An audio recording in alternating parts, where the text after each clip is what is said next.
Hello guys ఈరోజు అయితే మేము నిజామాబాద్ వెళ్తున్నాం అన్నమాట. So excited. అసలు ఎందుకు వెళ్తున్నామంటే చెప్తా తర్వాత లాస్ట్లో.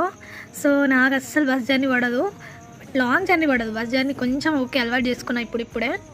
సో నేనైతే జర్నీ చేయడం మొత్తం తింటూనే చేస్తా గాయస్. ఒకప్పుడు తింటే వామిటింగ్ అయిపోతుందని ఏం తినకపోయేదాన్ని. ఇప్పుడు మాత్రం ఎక్కినప్పటి నుంచి దిగే వరకు అసలు తినడం మొదలు పెడితే స్టాప్ చేయడం ఉండదు అన్నమాట. మా చెల్లికి నేనైతే ఫుల్ ఆపోజిట్ అన్నమాట. మా చెల్లి టైప్ 1, నేను టైప్ 2. మా చెల్లి అయితే ఎప్పుడు పడుకునే ఉంటుంది, పాపం వామిటింగ్ చేస్తుంది, తిప్పుతుందని. సో నేను తింటూనే ఉంటా టైప్ 2. సో మీరే టైప్ కామెంట్ చేయండి. నాకైతే మా తమ్ముడు ఇక్కడ చాక్లెట్ ఇచ్చిండు. తింటూ అయితే ఒక న్యాప్ వేసి మళ్ళీ అక్కడ అంత మంచి బ్యూటిఫుల్ వ్యూస్ ఉన్నాయి చూడండి. సో ఎంత బాగుందో వెళ్ళేదారిలో ఈ వ్యూ. ఫైనల్గా నిజామాబాద్ అయితే రీచ్ అయిపోయినాం గాయస్. ఎందుకు వచ్చినామంటే పెళ్ళికి వచ్చినాం గాయస్. మా అత్త కూతురు పెళ్ళి అన్నమాట. సో నెక్స్ట్ వీడియోలో అప్లోడ్ చేస్తా. Subscribe to my channel.